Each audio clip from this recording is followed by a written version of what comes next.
بعض اوقات کوئی چیز ہوتی ہے تو سارے حق ہوتے ہیں، ان میں سے صرف ایک کو حق کہو باقیوں کو غلط کہو تو یہ غلط ہو جاتا ہے۔ یہ پگڑی ہے نا، رسول اللہ صلی اللہ علیہ وسلم نے سفید پگڑی پہنی ہے، حضور پاک علیہ السلام نے کالی پگڑی بھی پہنی ہے، حضور پاک علیہ السلام سے دھاری دار پگڑی بھی ثابت ہے۔ اب میں کہوں نا کہ صرف سفید سنت ہے، باقی کالی اور دھاری دھار پگڑی سنت نہیں ہے، تو یہ غلط ہو جائے گا۔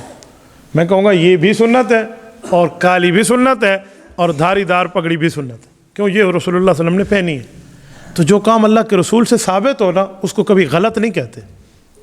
ہاں کچھ کام ایسے ہوتے ہیں جس کو رسول اللہ صلی اللہ علیہ وسلم کرتے ہیں پھر حضور چھوڑ دیتے ہیں، جس کو حضور چھوڑ دیں نا تو ہم بھی اسے چھوڑ دیں۔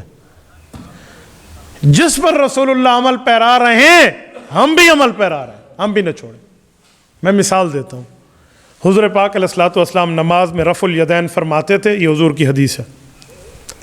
صحابہ کرام میں حضرت عبداللہ بن عمر رضی اللہ تعالیٰ فرماتے ہیں حضور پاک علیہ السلام نے رفع یدین فرمایا تھا اور بعد میں حضور نے نماز میں رفع یدین چھوڑ دیا تھا، صرف شروع میں اللہ اکبر میں ہاتھ اٹھاتے، پھر سلام تک دوبارہ ہاتھ نہ اٹھاتے۔ تو جب حضور نے کیا تھا وہ حق تھا، اور جب حضور نے چھوڑ دیا تو ہم بھی چھوڑ دیں گے، بس یہ دین ہے۔ ہاں کوئی آدمی آپ کو کہے کہ آپ نے کیوں چھوڑا ہے، ہم نے حضور پاک کی وجہ سے چھوڑا ہے۔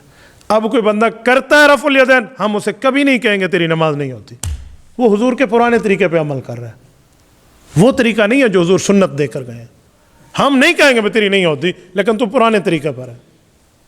حضور علیہ السلام کا موجودہ طریقہ کیا تھا، اللہ کے رسول نے چھوڑ دیا تھا۔ تو کبھی دوسرے پر فتویٰ نہ لگائیں۔ اور ایسے میں ان حضرات کو کہتا ہوں جو رفع الیدین کرتے ہیں کہ بھائی آپ پرانے طریقے پر عمل تو کر رہے ہو، لیکن آپ ان پہ فتویٰ نہ لگائیں جو حضور پاک کے اب بھی طریقے پر موجود ہے۔ فتویٰ نہیں ہونا چاہیے، بات سمجھنی چاہیے کہ حضور پاک علیہ السلام کا یہ عمل موجود ہے۔ اسی طرح یہ جو ہاتھ باندھنا ہے، ہاتھ کہاں باندھیں؟ حضور پاک علیہ السلام سے ناف کے اوپر ہاتھ باندھنا بھی ثابت ہے اور ناف کے نیچے بھی ثابت ہے، دونوں طریقے ثابت ہیں۔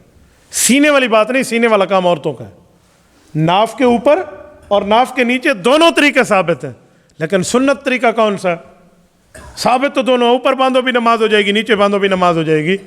سنت کون سا ہے؟ حضرت علی المرتضیٰ فرماتے ہیں، سنن نبی داؤد کی حدیث ہے، ان من السنہ وضع الکف علی الکف فی الصلاۃ تحت السرہ، کہ ہمارے پاک پیغمبر کی سنت یہ ہے دائیں ہاتھ کو بائیں ہاتھ پہ رکھو اور ناف کے نیچے رکھو۔ کوئی اوپر ناف کے رکھتا ہے، ہم یہ نہیں کہیں گے تیری نماز نہیں ہوتی، لیکن سنت یہ ہے جو حضور کے طریقے پہ چلیں گے، دوسرے پہ فتویٰ نہیں لگائیں گے، دل کو بڑا رکھیں گے۔ ایسے میں ایک جملہ کہتا ہوں، حضور پاک صلی اللہ علیہ وآلہ وسلم سے اونچی آمین نماز میں کہنا بھی ثابت ہے، آہستہ آمین کہنا بھی ثابت ہے، لیکن حضور سے، امام سے، مقتدیوں کا مسئلہ نہیں ہے، یہ یاد رکھنا۔ ہمارے نبی مقتدی نہیں ہے، امام ہے، تو امام سے ثابت ہے۔ حضور علیہ السلام نے اونچی بھی فرمائی آمین، آہستہ بھی فرمائی، یہ دونوں طریقے اللہ کے رسول سے ثابت ہیں۔ لیکن سنت کیا ہے، اس پر دلیل کیا ہے، مضبوط اور سب سے بہتر طریقہ کیا ہے؟ وہ اونچا ہے یا آہستہ ہے؟ آؤ میں دلیل دیتا ہوں، وہ آہستہ ہے۔ کیوں؟ آمین کیا ہے؟ آمین دعا ہے، یا آمین اللہ کا نام ہے، دو چیزیں۔ حدیث پاک میں لکھا ہوا ہے آمین دعا ہوں، صحیح بخاری کی حدیث ہے کہ آمین دعا ہے، یا آمین اسم من اسماء اللہ تعالی، اللہ کا نام ہے۔ اگر آمین دعا ہے تو قرآن میں ہے ادعوا ربکم تضرعا وخفیہ، اللہ سے دعا مانگو تو آہستہ مانگو، یہ زیادہ اچھی ہے، تو پھر بھی آمین آہستہ ہو گئی۔ اور اگر اللہ کا نام ہے تو وذکر ربک فی نفسک، اللہ کا نام آہستہ لو، یہ زیادہ بہتر ہے، تب بھی آمین آہستہ ہے۔ لیکن کوئی اونچی کہے تو آپ نے اسے فتویٰ نہیں ٹھونکنا، ہم جو کر رہے ہیں یہ حضور کی سنت ہے، لیکن جو کر رہے ہیں ہم اس پر فتویٰ نہیں لگائیں گے، اپنے دل کو بڑا رکھیں گے، کیوں؟ وہ بھی ثابت ہے۔ ایسے ایک جملہ میں مزید سمجھاتا ہوں، یہ جو کانوں پر ہم ہاتھ اٹھاتے ہیں نماز میں، تو کانوں تک ہاتھ اٹھائیں یا کندھوں تک اٹھائیں یا سینے تک؟ حضور علیہ السلام سے تینوں ثابت ہیں، سینے والا بھی، کندھے والا بھی، کانوں والا بھی۔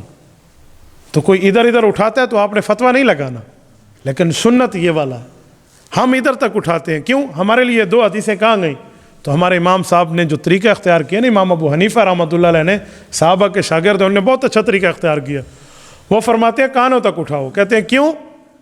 یہ جو دو حدیثیں اس پہ عمل، وہ کہتے ہیں جب کانوں تک ہاتھ اٹھائیں گے نا، تینوں حدیثوں پہ عمل ہو جائے گا۔ وہ کیسے؟ ہاتھ ایسے ہی جائے گا نا، تو سینے سے گزرے گا، پہلی حدیث پہ عمل ہو گیا، کندھے سے گزرے گا دوسری حدیث پہ عمل ہو گیا, کان پہ پہنچے گا تیسری حدیث پہ عمل ہوگا, تینوں پہ عمل ہوگا. ٹھیک ہے, تو اسی لیے جو نہیں کر رہا نا ہم اس پہ فتویٰ نہیں لگائیں گے, لیکن اپنے طریقے کی دلیل تو دیں گے. کیوں؟ حضور کے دین سے ثابت ہے.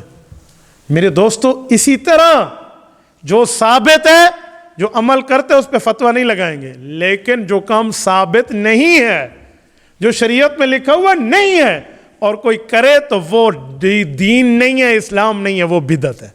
یہ میں فرق سمجھا رہا ہوں. وہ بدعت ہے جو شریعت سے ثبوت ہی نہیں ہے. تبارك الذي نزل الفرقان على عبده ليكون للعالمين نذيرا.